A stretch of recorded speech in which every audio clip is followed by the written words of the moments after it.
नमस्कार, मैं हूं विनय पाठक। एवी न्यूज में आपका स्वागत है। आइए देखते हैं मुंबई तथा आसपास की कुछ खास खबरें। बिन पाण्याचे गार सुंदर और यहाँ से आना जाना इतना मुश्किल है, अभी हमको झेलना पड़े वो नहीं है, चलेगा।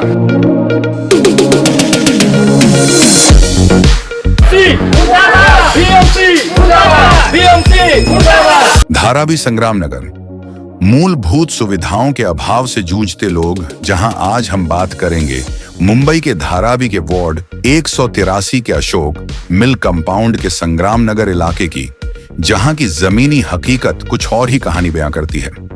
धारावी के अशोक मिल कंपाउंड के संग्राम नगर में रहने वाले हजारों लोगों के लिए पानी, शौचालय और साफ सफाई जैसी मूलभूत सुविधाएं आज भी एक सपना बना हुआ है। यहाँ के निवासी बताते हैं कि पानी की किल्लत उनकी रोजमर्रा का दर्द बन गई है। लोग अच्छा जीवन जीने के लिए यहाँ के लोग जद्दोजहद कर रहे हैं। इनकी हालत देखी जाए तो नरकीय जीवन जी रहे हैं यहाँ के लोग। शौचालयों की भारी कमी लोगों के लिए नया संकट बनकर उभरी है। महिलाओं और बच्चों को इससे सबसे ज्यादा परेशानी होती है। कई बार मजबूरी में खुले में शौच करना पड़ता है, जिससे स्वास्थ्य और स्वच्छता दोनों पर गंभीर असर पड़ता है। संग्राम नगर की गलियों में गंदगी और कचरे के ढेर आम नजारा है। नियमित सफाई न होने से बीमारियों का खतरा बढ़ गया है। मच्छर, मक्खियां और बदबू से लोग बेहाल हैं। यहाँ के लोगों ने जनप्रतिनिधियों तक कई बार अपनी आवाज पहुंचाई, लेकिन हर बार उन्हें सिर्फ आश्वासन ही मिला। कभी कोई ठोस कार्रवाई नहीं हुई है, जिससे लोगों में नाराजगी लगातार बढ़ रही है। मुंबई के धारावी के वार्ड 183 के संग्राम नगर इलाके में रहने वाले लोगों के लिए पानी, शौचालय और साफ सफाई जैसी बुनियादी सुविधाओं का संकट सबसे बड़ी चुनौती बन गया है। स्थानीय निवासियों का कहना है कि वे अपनी रोजमर्रा की जरूरतों के लिए भी संघर्ष करने पर मजबूर हैं। संग्राम नगर में पानी की आपूर्ति अपर्याप्त है। पानी की कमी के कारण लोगों को भारी परेशानी का सामना पड़ता है और कई बार अपनी दैनिक जरूरतें पूरी करने में भी मुश्किलें होती हैं। क्षेत्र में शौचालयों की अनुपलब्धता से लोगों को असुविधा होती है। सार्वजनिक शौचालय कम होने की वजह से खुले में शौच की समस्या बढ़ जाती है, जिससे स्वच्छता पर गंभीर असर पड़ता है। जो शौचालय हैं, बंद पड़े हैं या भीषण गंदगी है। संग्राम नगर की गलियों में गंदगी और कचरे का ढेर देखने को मिलता है। नियमित सफाई व्यवस्था न होने से मच्छर और बीमारियों का खतरा लगातार बढ़ रहा है। तस्वीरें गवाह हैं किस तरह से मुंबई के इस इलाके में गंदगी का साम्राज्य है। गंदगी और उसमें से उठने वाली बदबू से लोगों का जीना नर्क से बदतर हो गया है। मुंह पर कपड़ा ढककर लोग आते जाते दिखाई दे रहे हैं। स्थानीय लोग बार बार शिकायत करने के बावजूद समाधान न मिलने से नाराज हैं। इलाके के निवासियों का आरोप है कि उनके जनप्रतिनिधि बार बार शिकायत किए जाने पर भी समस्याओं को गंभीरता से नहीं लेते। लोग कहते हैं कि वे कई बार नेताओं और अधिकारियों तक अपनी बात पहुंचा चुके हैं, लेकिन अब तक ठोस कार्रवाई नहीं हुई है। धारावी पुनर्विकास परियोजना, जिसे अडानी ग्रुप की ओर से लागू किया जा रहा है, इस क्षेत्र के लिए एक बड़ी उम्मीद है। इस योजना का उद्देश्य धारावी को आधुनिक और स्वच्छ बनाना है। परियोजना के तहत पानी, शौचालय और स्वच्छता जैसी बुनियादी सुविधाएं उपलब्ध कराने का वादा किया गया है। धारावी का संग्राम नगर मूलभूत सुविधाओं की कमी की गंभीर समस्या से जूझ रहा है। जरूरत है कि जनप्रतिनिधि लोगों की समस्याओं को तात्कालिक रूप से हल करें और उन्हें बेहतर जीवन जीने का अधिकार दिलाएं। पुनर्विकास परियोजना के जरिए संग्राम नगर निवासियों के जीवन स्तर को सुधारने की दिशा में ठोस कदम उठाना समय की मांग है। धारावी के वार्ड 183 के संग्राम नगर में मूलभूत सुविधाओं की कमी एक बड़ी समस्या है। लोगों को पानी, शौचालय और साफ सफाई जैसी बुनियादी सुविधाओं के लिए संघर्ष करना पड़ता है। जनप्रतिनिधियों को चाहिए कि वे लोगों की समस्याओं को सुनें और उनका समाधान करने के लिए कार्रवाई करें। धारावी पुनर्विकास परियोजना के तहत क्षेत्र में मूलभूत सुविधाओं की उपलब्धता सुनिश्चित की जा सकती है। फिलहाल संग्राम नगर के लोगों को उनके मूलभूत अधिकार दिलाने के लिए विनोद कांबड़े, मारुति देसाई, सुरेश कांबले, श्याम चांद बादल जैसे नौजवान आगे आए हैं। जो लोगों की समस्याओं को उठाकर निराकरण करने की मांग कर रहे हैं। देखना यह है कि संग्राम नगर के रहवासियों का कब अच्छी जिंदगी के लिए संघर्ष पर विराम लग पाता है। काय माहिती का, हा बरेच वर्षाचा प्रश्न आहे हा. इथं फक्त जागा अडवून ठेवलेली आहे आपल्या इकडे MLAनी, आणि ह्या MLA जागा इकडे हे सगळी कचरकुंडी लोक येतात जातात. अशोक मिलमुळे आम्हाला खूप त्रास होतो. या ठिकाणी अशोक मिलचे कारखाने आहेत, ह्यापूर्वी होत नव्हते, पण आता जी काय कचरा असेल ते इथं आणून टाकतात आणि येणाऱ्या जाणाऱ्या हजारो लोकांची वर्दळ असते. या ठिकाणी सगळ्यांना त्रास होतो. तुम्ही ते जे MLA आहे त्याला तुम्ही लेटर देऊन हो सगळं झालेलं आहे. आम्ही सगळ्या काय प्रोसेस केलेल्या आहेत. कोण लक्ष द्यायला मागत नाही. पाण्याच्या समस्या आहेत, जे बाजूला चाललेल्या कामामुळे ह्या ठिकाणी तडे गेलेले आहेत घरांना सर्वांच्या. इथल्या संग्रामनगरच्या लोकांची मागणी आहे. 40 वर्षापासून राहतो इथं. ह्या ठिकाणी आम्ही शिफ्टिंग मागतो. शिफ्टिंग द्यायला हे लोक दीर्घजपणा करतात, वेळ काढूपणा करतात. आम्ही हे करू ते करू, इलेक्शन आलं की फक्त आम्हाला होतं, आम्ही तुमची सगळी कामं करतो. पाण्याचा प्रश्न एवढा गंभीर आहे, या ठिकाणी 100 लाईनी असतील. काय सांगते ते लोक? हाँ बघू करू हे चाललंय. जय महाराष्ट्र, मेरा नाम गोविंदा माइकल है। मैं इस वार्ड का उप शाखा प्रमुख हूँ शिवसेना की तरफ से। मैं इस बार ये BMC वालों को इतने बार कंप्लेंट डाल चुका हूँ, लोग एक्शन ही नहीं लेते। उनके पास जाके मिलेंगे तो वो लोग बोलते हैं कि आज होगा कल होगा, वो होता ही नहीं है। फिर उनका पिक्चर लग के उनको बुला के लेना पड़ता है, कभी जाके उन लोग काम करते हैं। इसी कारण हमारे एरिया वाले को बहुत तकलीफ होता है। 4 से 6 का टाइमिंग दिया गया है, 2 घंटे का।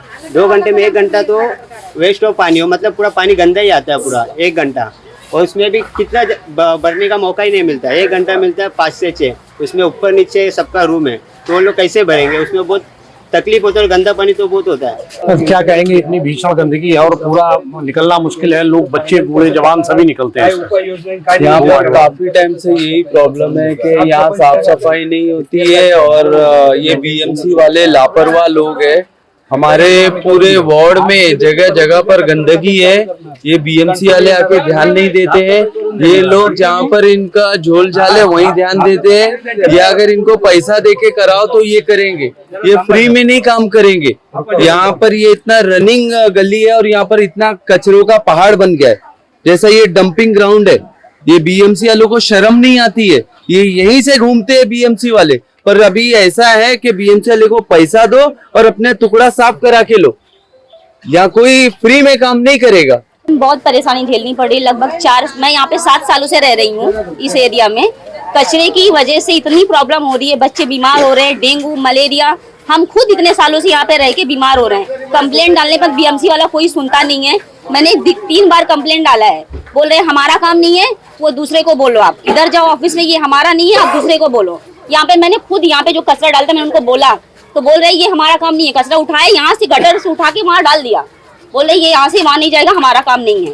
तो किसका काम है? कौन आएगा यहाँ पे हमारी हेल्प के लिए? इकडे साफसफाई करतात पण रात्रीची लाईट नसते आणि तिथं कुत्री वगैरे टॉयलेट मध्ये बसलेले असतात। एखाद्या महिलेला जर चावा वगैरे घेतलं तर केवढ्यात पडणार आहे ते? लाईटची सोय अजिबात नाहीये इथे रात्रीची।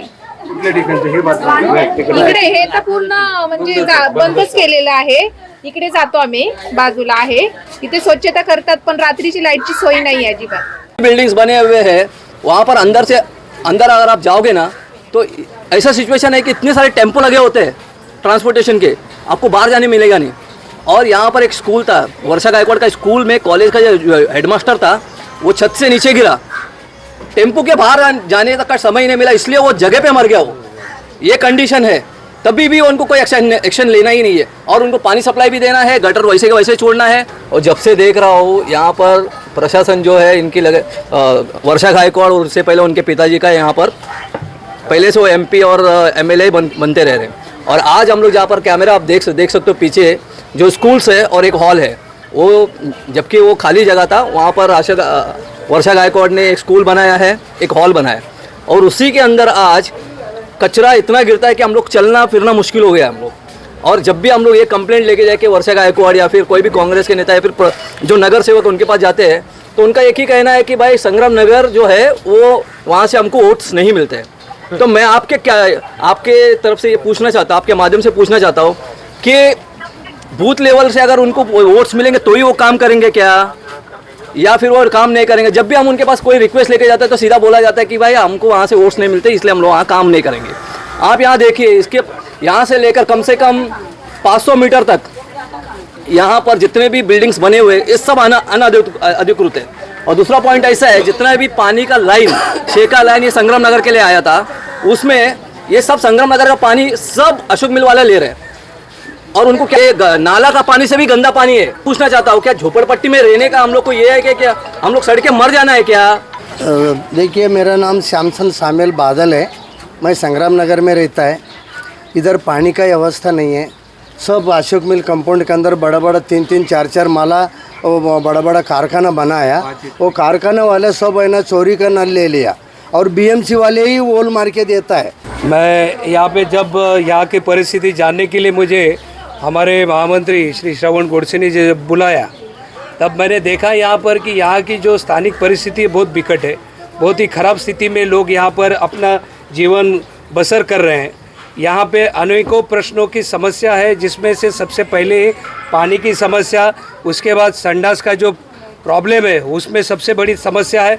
यहाँ पे अंदर जो संग्राम नगर के अंदर जो संडास है, वहाँ पर से जो संडास के लिए जो ड्रेनेज का जो पाइप था, पीछे जो पंपिंग स्टेशन पे काम चल रहा है, सेंट्रल गवर्नमेंट का काम चल रहा है वहाँ पर बीएमसी के माध्यम से, मगर वहाँ पर जो कॉन्ट्रैक्टर है उसने उनके जो संडास का ड्रेनेज का जो लाइन है उसको सही तरीके से लाइन दूसरी जगह न देकर उस लाइन को तोड दिया है। त्यांचं ड्रेनेज लाईन तोडल्यामुळे तिथं लोकांना तिथं संडासाचं पाणी त्याच्यामध्ये जाण्यासाठी त्यांना वाट नसल्यामुळे तिथं वारंवार पाणी संडासाचं भरलं जातं। लोकांना वाट काढून लहान मुलं असतात, महिला असतात, त्यांना जाता जाता तिथं त्रास होतो आणि ते संडासाचं पाणी पूर्ण रस्त्यावरती पसरतं। महिला मुलं बाळं आमची त्याच्यातूनच ये जा करतात। इकडचं स्थानिक आमदाराला त्रास होत नाही, इथं स्थानिक नगरसेवकाला त्रास होत नाही। वारंवार तक्रारी करून सुद्धा या लोकांच्या तक्रारीचं दखल घेतली जात नाही, बीएमसीच्या माध्यमातून घेतली जात नाही, आमदारकीच्या माध्यमातून घेतली जात नाही। यापूर्वी जे नगरसेवक होते त्यांनी देखील या ठिकाणी येऊन लोकांच्या समस्याची जाणीव घेतलेली नाही आहे। आता हा जो रस्ता आपण अशोक मिलच्या गेटमधून हा जो येता जाता आपण पाहतोय 4 फुटाचा रस्ता आहे। एवढ्या रस्त्यामध्ये सुद्धा ही जे आपले राजर्षी शाहू महाराज नावाने जो भूखंड हस्तगत झालेला आहे आमदारांच्या माध्यमातून, त्या भूखंडामध्ये सुद्धा आता कसल्याही प्रकारचं तिकडे काही वहिवाट होत नाही आहे किंवा तिकडे काही त्यांची जपणूक होत नाही त्या वास्तूची।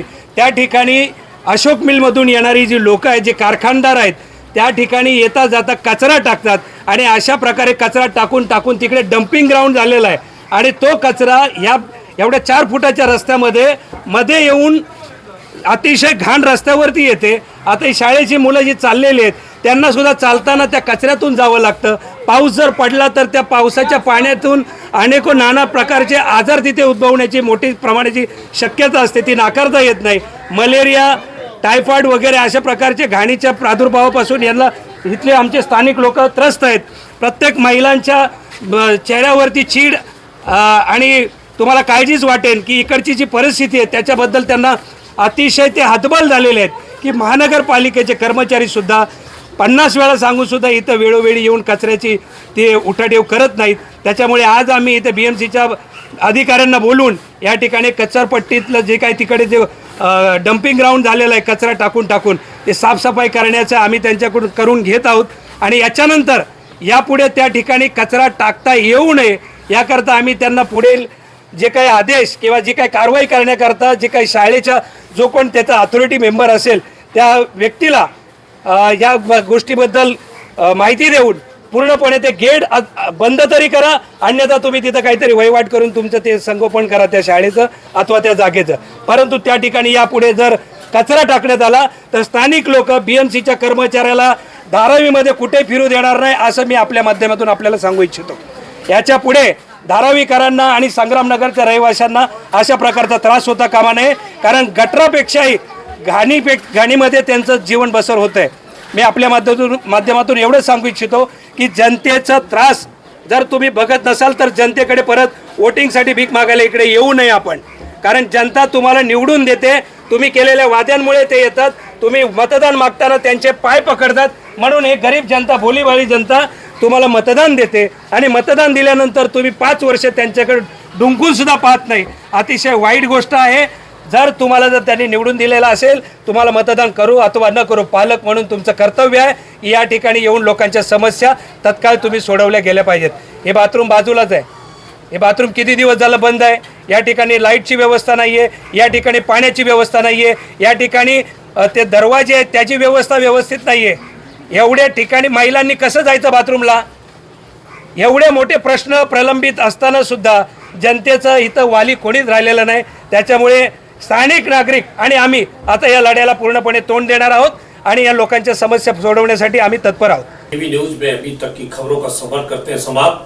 मेरे पाठक को दीजिए इजाजत. हम फिर मिलते हैं नई खबर नए सफर के साथ.